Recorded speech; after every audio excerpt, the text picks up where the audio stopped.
Romain Rolland, Jean-Christophe. L'aube. Le matin. Christophe est dans son petit lit. Ses parents dorment. Il regarde les raies lumineuses qui dansent au plafond. C'est un amusement sans fin. À un moment, il rit tout haut. Sa mère se penche vers lui et dit « Qu'est-ce que tu as donc, petit fou ?» Alors il rit de plus belle. Maman prend un air sévère et met un doigt sur sa bouche pour qu'il ne réveille pas le père. Mais ses yeux fatigués rient malgré elle. Ils chuchotent ensemble. Brusquement, un grognement furieux du père. Ils tressautent, tous deux.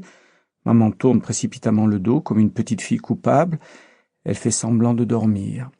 Christophe s'enfonce dans son lit et retient son souffle. Silence de mort. Après quelque temps, la petite figure revient à la surface.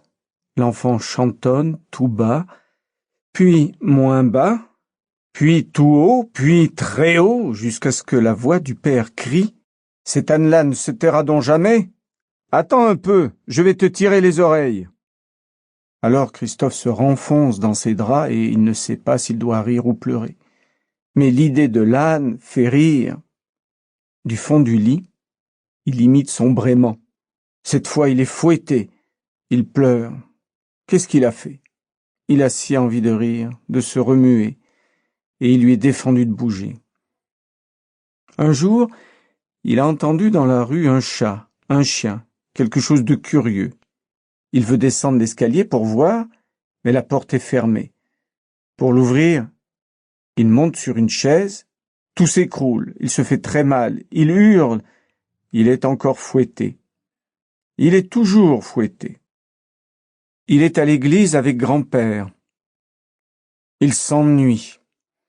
Il n'est pas très à son aise. On lui défend de remuer, et les gens disent ensemble des mots qu'il ne comprend pas, et puis se taisent ensemble. Ils ont tous une figure solennelle et morose. Il les regarde, intimidé. À des moments, il ne reconnaît même plus grand-père. Il a un peu peur. Puis, il s'habitue. Il se balance. Il se tord le cou pour regarder au plafond. Il fait des grimaces. Il tire grand-père par son habit. Il écoute les cris d'oiseaux. Il bâille à se décrocher la mâchoire. Soudain, une cataracte de sons. L'orgue joue. Un frisson lui court le long de l'échine. Il se retourne, le menton appuyé sur le dossier de sa chaise, et il reste très sage. Sample complete. Ready to continue?